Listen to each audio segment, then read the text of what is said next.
semua, Shalom, Om Swastiastu, Namo Buddhaya. Kami dari tim Pro Delegasi Universitas Trunojoyo Madura dengan saya Muhammad Maksum sebagai pembicara pertama, rekan saya Disitek Nasari sebagai pembicara kedua, dan rekan saya Muhammad Ridho sebagai pembicara ketiga. Prof. Jimli Asriki dalam bukunya Pengantar Ilmu Hukum Tata Negara halaman 183 telah menyebutkan bahwasanya pemilihan kepala daerah dan wakil kepala daerah ialah pemilihan umum untuk memilih kepala daerah dan wakilnya secara langsung di Indonesia oleh penduduk daerah setempat yang mematuhi ketentuan tataran perundang-undangan. Pemilihan kepala daerah merupakan salah satu kegiatan politik sebagai implementasi hak kedaulatan rakyat dalam memilih pemimpin untuk masa 5 tahun sekali. Dan hal ini telah sesuai pada pasal 3 ayat 1 Undang-Undang Nomor 10 Tahun 2016 Junto Undang-Undang Nomor 1 Tahun 2015 tentang penetapan peraturan pemerintah pengganti Undang-Undang Nomor 1 Tahun 2014 tentang pemilihan gubernur, bupati, dan wali kota menjadi undang-undang. Kepala daerah dan wakil kepala daerah terdiri dari gubernur dan wakil gubernur untuk provinsi, bupati dan wakil bupati untuk kabupaten, serta wali kota dan wakil wali kota untuk kota. Lahirnya Pilkada merupakan amanat Undang-Undang Nomor 12 Tahun 2008 Junto Undang-Undang Nomor 32 Tahun 2004 tentang pemerintahan daerah yang mana telah mengalami perubahan di dalam Undang-Undang Nomor 9 Tahun 2015 Junto Undang-Undang Nomor 23 Tahun 2014. Terselenggaranya Pilkada merupakan amanat pasal 1 ayat 1 Undang-Undang Nomor 10 Tahun 2016 Junto Undang-Undang Nomor 1 Tahun 2015 tentang penetapan peraturan pemerintah pengganti Undang-Undang Nomor 1 Tahun 2014 tentang penetapan gubernur, bupati, dan wali kota menjadi undang-undang. Akibat wabah COVID-19 ini menyebabkan penurunannya perekonomian di Indonesia. Oleh sebab itu, pemerintah berupaya untuk menstabilkan perekonomian di Indonesia. Salah satunya melalui kebijakan new normal. New normal merupakan kebiasaan yang baru, yang mana kita dituntut untuk menghilangkan kebiasaan yang lama dan menggantikannya dengan kebiasaan yang baru, yaitu dengan kebiasaan mencuci tangan dengan sabun, memakai masker, dan social distancing.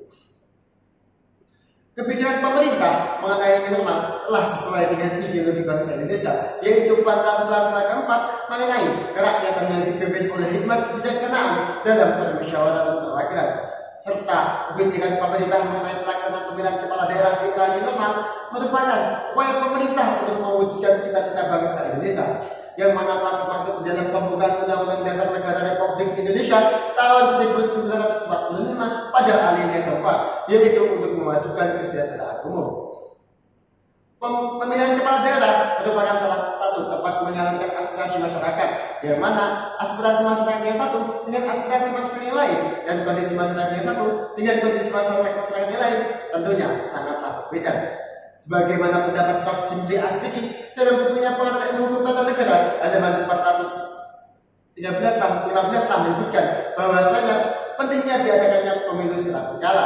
Salah satunya pendapat atau aspirasi masyarakat mengenai berbagai aspek kehidupan dalam masyarakat bersifat dinamis dan berkembang dari waktu ke waktu. Oleh sebab itu, kebijakan pemerintah mengenai new normal dan kebijakan pemerintah mengenai pelaksanaan pilkada di era new normal tentunya sangatlah efektif. Indonesia merupakan negara yang menganut sistem demokrasi. Hal ini secara eksplisit telah ada dalam ideologi negara, yakni pada Pancasila sila keempat yang berbunyi, kerakyatan yang dipimpin oleh hikmat kebijaksanaan dalam permusyawaratan perwakilan. Henry B. Mayo dalam buku Nikmatul Huda yang berjudul Negara Hukum, Demokrasi dan Judicial Review pada halaman 13 menyatakan bahwasannya demokrasi didasari oleh beberapa nilai. Salah satunya adalah menyelenggarakan pergantian pimpinan secara teratur atau dikenal dengan istilah orderly succession of rules. Mekanisme pergantian pimpinan secara berkala ini dimaksudkan agar tidak ada kekuasaan yang bersifat absolutisme, karena hal ini akan bertentangan dengan nilai-nilai demokrasi. Scott Mainwaring menyatakan bahwasannya efektivitas untuk pemerintahan atau governability dipengaruhi oleh beberapa faktor. Salah satunya adalah pengatur waktu penyelenggaraan pemilihan umum. Oleh karena itu, pemerintah Indonesia harus benar-benar mempertimbangkan adanya waktu penyelenggaraan pemilihan kepala daerah pada tahun 2020 ini. Karena pemilihan kepala daerah pada tahun ini berbeda dengan pemilihan kepala daerah pada tahun-tahun sebelumnya. Hal ini disebabkan adanya pandemi COVID-19, sehingga mengharuskan pemerintah mengambil kebijakan-kebijakan yang tepat dengan memperhatikan keselamatan dan kesehatan rakyat sebagai prioritas utama.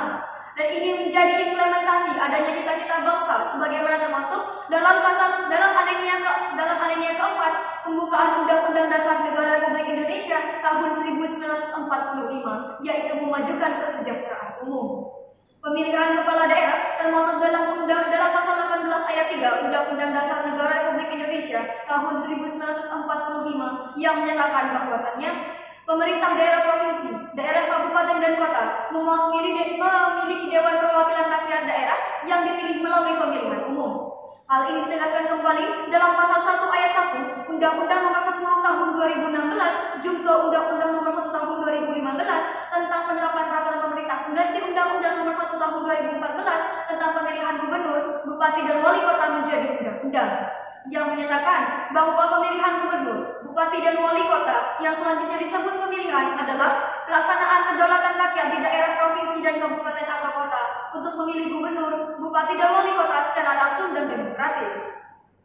Pemilihan kepala daerah pada tahun 2020 ini ditunda menjadi 3 bulan lebih lambat. Oleh karena itu pemerintah mengeluarkan kebijakan baru terkait penundaan pemilihan kepala daerah tersebut, yakni pada pasal 120 ayat 1 Peraturan Pemerintah Pengganti Undang-Undang Nomor 2 Tahun 2020 yang menyatakan bahwasannya dalam hal pada sebagian wilayah pemilihan, sebagian besar daerah atau seluruh daerah terjadi kekacauan, gangguan keamanan, bencana alam, bencana non-alam atau gangguan lainnya yang mengakibatkan sebagian tahapan penyelenggaraan pemilihan atau pemilihan serentak tidak dapat dilaksanakan, maka dilakukan pemilihan lanjutan atau pemilihan serentak lanjutan. Penundaan pemilihan kepala daerah pada tahun 2020 ini akan diselenggarakan pada bulan Desember tahun 2020 sebagaimana termaktub dalam pasal 201A Peraturan Pemerintah Pengganti Undang-Undang Nomor 2 Tahun 2020 yang menyatakan bahwasannya pemungutan suara ditunda dan kembali dilaksanakan pada bulan Desember tahun 2020. Akan tetapi, jika pemerintah kembali melakukan penundaan pemilihan kepala daerah pada tahun 2020 ini dengan jangka waktu yang belum ditentukan karena adanya pandemi COVID-19 ini, sedangkan peneliti senior dari Southampton University yaitu Michelle Head mengungkapkan pendapatnya bahwa pandemi sulit untuk memprediksi adanya pandemi COVID-19 ini karena virus ini adalah virus yang baru di dunia. Sehingga pemerintah tetap menyelenggarakan adanya pemilihan kepala daerah pada tahun 2020 ini tentunya dengan memperhatikan berbagai protokol kesehatan sesuai dengan standar World Health Organization. Hal ini termaktub dalam pasal 5 Peraturan Komisi Pemilihan Umum Nomor 6 Tahun 2020 yang menyatakan bahwasannya pemilihan serentak lanjutan dilaksanakan dengan protokol kesehatan, pengendalian dan pencegahan COVID-19 dengan memperhatikan keselamatan dan kesehatan penyelenggara pemilihan, peserta pemilihan, pemilih, dan seluruh pihak yang terlibat dalam penyelenggaraan pemilihan. Oleh karena itu, diperlukan adanya kerjasama yang baik antara rakyat dengan pemerintah Indonesia untuk menyukseskan adanya pemilihan kepala daerah pada tahun 2020 ini, serta diperlukan adanya rasa optimisme dan kedisiplinan yang tinggi seperti yang dilakukan oleh negara tetangga, yakni Singapura yang telah berhasil melakukan pemilihan umum pada tanggal 10 Juli tahun 2020. Sehingga adapun solusi yang dapat kami tawarkan adalah pemerintah menyediakan berbagai protokol kesehatan di seluruh TPS Indonesia, seperti menyediakan hand sanitizer, stiker pedoman menjaga jarak, pengukuran suhu badan, serta wajib menggunakan sarung tangan dan masker, karena hal ini terbukti mencegah positif COVID-19 dan mencegah terjadinya penularan lebih luas lagi. Abdullah Azhar, Ketua Umum Kopassi Asosiasi Pemerintah Kabupaten seluruh Indonesia menyatakan bahwa banyak negara dalam kondisi pandemi COVID-19 ini tetap melaksanakan pesta demokrasi sebagaimana Prancis, bahkan Amerika tetap melaksanakan pemilu walaupun negaranya terkena dan terdampak COVID-19. Keputusan DPR, Bawaslu, dan KPU telah memberikan kita gambaran bahwasanya siklus demokrasi dan pesta demokrasi di Indonesia harus tetap berjalan dan terlaksana dengan baik. Hal tersebut telah sesuai dengan ideologi bangsa Indonesia yaitu Pancasila keempat, Pancasila, kerakyatan yang dipimpin oleh hikmat konstitusional dalam permusyawaratan perwakilan. Dengan adanya pelaksanaan pilkada di era normal telah melalui dan mendapatkan persetujuan dari DPR, Bawaslu, dan KPU. Adapun tujuan dilaksanakannya pilkada pada masa pandemi COVID-19 telah sesuai dengan pembukaan Undang-Undang Dasar tahun 1945 pada alinea keempat yang bersih tujuan negara, memajukan kesejahteraan umum. Setiap daerah harus memiliki pemimpin dan dengan mengadakan pilkada daerah yang normal akan bermanfaat dan tidak akan terjadi kekosongan-kekosongan. Salah satu negara yang berhasil melaksanakan pemilu daerah yang normal adalah negara Singapura. Negara Singapura melaksanakan pemilu pada tanggal 10 Juli tahun 2020 dan menyediakan kurang lebih 1.100 TPS di seluruh negerinya. Dari sinilah Indonesia harus belajar bahwasanya masih perlu banyak persiapan serta mekanisme untuk melaksanakan pilkada daerah yang normal. Oleh karena itu, keputusan DPR, Bawaslu, dan KPU memutuskan untuk menunda pilkada daerah yang normal yang seharusnya dilaksanakan pada bulan September diundur dan ditunda dan akan dilaksanakan pada bulan Desember 2020 agar terjadi mekanisme yang baik serta menekan angka calon pemilih dan calon kepala daerah terkena dan terdampak pandemi COVID-19. Tito Karnavian, Kementerian Dalam Negeri menyatakan dengan mengadakan pilkada daerah yang normal, hal tersebut akan menjadi ajang untuk mencetak pemimpin yang mampu menangani pandemi. Di sini juga ada peran masyarakat bahwa masyarakat harus aktif dalam memilih pemimpin yang akan memimpinnya dalam masa pandemi COVID-19 ini. Ali Abdillah, dosen hukum tata negara Fakultas Hukum Universitas Indonesia, dalam webinar hukum acara penyelesaian sengketa pemilu daerah yang normal, menyatakan sudah seharusnya sebagai lembaga yang telah diamanatkan oleh konstitusi, KPU untuk mengatur dan menyukseskan lembaga yang pilkada yang akan dilaksanakan pada bulan Desember 2020 agar dua hak yang telah diatur oleh konstitusi, hak untuk memilih dan ikut serta dalam pemerintahan serta hak kesehatan masyarakat bisa berjalan dengan baik tanpa harus membuang salah satu dari hak yang telah diatur oleh konstitusi tersebut. Adapun kami sebagai tim pro memiliki solusi. Solusi yang pertama, seharusnya pemerintah menyiapkan peraturan election in emergency yang dimana aturan tersebut bisa digunakan dalam kondisi tertentu dan dalam waktu tertentu dan dalam waktu tertentu.